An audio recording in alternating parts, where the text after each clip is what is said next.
South ఇండియాలోని అతి తక్కువ ధరలకి రత్నాలనందించే ఏకైక సంస్థ 6JVR. హైదరాబాద్ లో వాతావరణం కూల్ గా చల్లగా చాలా రిలాక్సింగ్ మూడ్ లో ఉంటుంది. కానీ విహారయాత్రలకు వెళ్ళాలంటే, బీచ్ ఫ్రంట్లకు వెళ్ళాలంటే సముద్ర తీరానికి వెళ్ళాల్సిందే. హైదరాబాద్ లో సముద్రం లేదు కాబట్టి ఈ దూర ప్రాంతాలకు వెళ్ళాల్సినటువంటి అనివార్యత కనిపిస్తుంది. కానీ హైదరాబాద్లో కూల్గా చల్లగా ఉన్న వాతావరణంలోనే బీచ్ ఫ్రంట్ ఉంటే లేదా సముద్ర తీరం లాంటి వాతావరణం ఉంటే ఎంత బాగుంటుంది అనే వాళ్ళకి ఒక ఆన్సర్ ఇచ్చే ప్రయత్నం చేస్తుంది తెలంగాణ ప్రభుత్వం. రాబోయే రోజుల్లో హైదరాబాద్ శివారుల్లో ఒక బీచ్ ప్రాజెక్ట్ని, ఆర్టిఫిషియల్ బీచ్ ప్రాజెక్ట్ని డెవలప్ చేయాలని చెప్పని డిసైడ్ చేసింది. దీనికోసం లొకేషన్ కూడా ఇప్పటికే ఎంపిక చేసినట్టుగా సమాచారం ఉంది. హైదరాబాద్ శివారులో ఔటర్ రింగ్ రోడ్డు పరిసర ప్రాంతాల్లో ఉన్నటువంటి కొత్వాల్గూడ ప్రాంతంలో ఈ ప్రాజెక్ట్ని చేపట్టాలి. పబ్లిక్ ప్రైవేట్ పార్ట్నర్షిప్ ద్వారా అతి త్వరలో దీన్ని డెవలప్ చేయాలనేటువంటి ఆలోచన తెలంగాణ ప్రభుత్వం చేస్తోంది. దేశవ్యాప్తంగా తీర ప్రాంతాల్లో ఉండేటువంటి వాతావరణం వేరు, కానీ హైదరాబాద్లో ఉండేటువంటి వాతావరణ పరిస్థితులు వేరు. హైదరాబాద్కి బీచ్ని తీసుకురావడం సాధ్యమేనా? గతంలో ఎక్కడైనా ఇలాంటివి జరిగినాయి? ఒకసారి విశ్లేషించే ప్రయత్నం చేద్దాం. ఏ యుగంలో ఈ బొమ్మలు క్రియేట్ చేయడం పెద్ద సమస్య ఏం కాదు.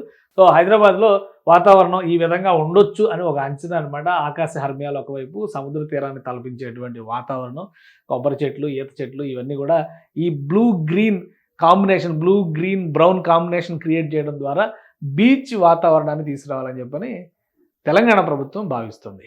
దీనికోసం కొత్వాల్గూడలో 35 ఎకరాల భూమిని ఇప్పటికే ప్రభుత్వం ఎంపిక చేసినట్టుగా తెలుస్తుంది. 225 కోట్ల రూపాయల అంచనా వ్యయంతో పీపీపీ మోడల్లో ఈ ప్రాజెక్ట్ని చేపట్టాలి. డిసెంబర్ నుంచి పనులు మొదలు పెట్టాలని చెప్పని ఆశిస్తున్నట్టుగా తెలుస్తుంది. అలానే కొన్ని మోడల్స్ మనం ఒకసారి చూద్దాం. ఇది నార్మల్, ఇది ఏఐ ఫోటోలా కనిపిస్తుంది, కానీ ఇది నార్మల్ ఫోటోనే.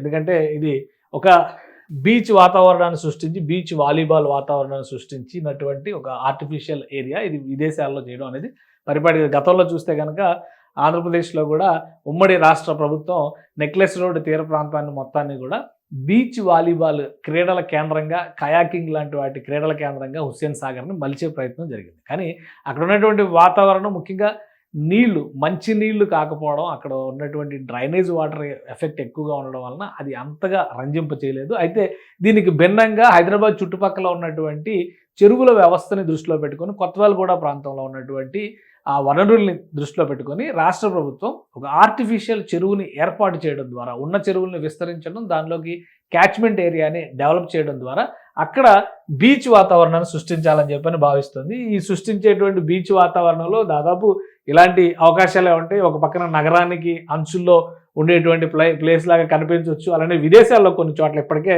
బీచ్ ఫ్రంట్స్ కింద, ఇది సముద్రానికి సంబంధించినటువంటి బ్యాక్ వాటర్ ఏరియాస్, కానీ వీటిని బీచ్ ఫ్రంట్స్ కింద డెవలప్ చేస్తూ విదేశాల్లో అనేక ప్రాంతాల్లో టూరిజం స్పాట్స్ని అట్రాక్టివ్ జోన్స్గా మార్చడం. ముఖ్యంగా యూరోపియన్ కంట్రీస్లో ఇలాంటి జోన్స్ ఎక్కువగా కనిపిస్తూ ఉంటాయి. సో వీటిని దృష్టిలో పెట్టుకొని తెలంగాణలో కూడా రాష్ట్ర ప్రభుత్వం ఇవన్నీ మన మామూలు గేటెడ్ కమ్యూనిటీ ప్రాజెక్ట్స్లో కూడా ఇలాంటి ఇమేజెస్ ఈ మధ్య చూపిస్తున్నారు. ఒక బీచ్ తరహాలో చూపించేటువంటి వాతావరణం అనమాట.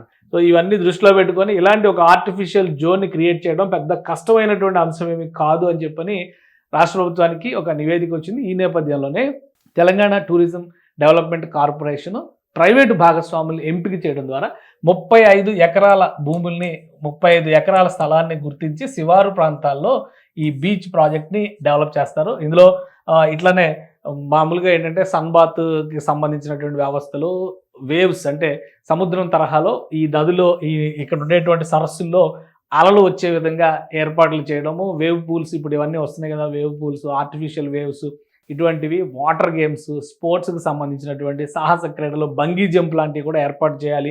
వీటన్నిటిని, అలానే రివర్ సైడ్, బీచ్ సైడ్ ఉండేటువంటి వాలీబాల్ లాంటివి కానీ, బైక్ స్పోర్ట్స్, ముఖ్యంగా మోటార్ బైక్ రేసింగ్స్ లాంటివి, వాటర్ రేసింగ్స్ లాంటివి, ఇటువంటి వాటిలన్నింటినీ కూడా ఎంకరేజ్ చేయాలని చెప్పి రాష్ట్ర ప్రభుత్వం భావిస్తుంది. వాటన్నిటిని దృష్టిలో పెట్టుకొని చూసాం కదా, 225 కోట్ల రూపాయలతో ఈ ప్రాజెక్ట్ని అమల్లోకి తీసుకురావచ్చు అని చెప్పని భావిస్తున్నారు. ఈ డిసెంబర్ నెలలో దీనికి సంబంధించి శంకుస్థాపన చేయించాలి, పనులు ప్రారంభించాలని చెప్పని రాష్ట్ర ప్రభుత్వం భావిస్తుంది.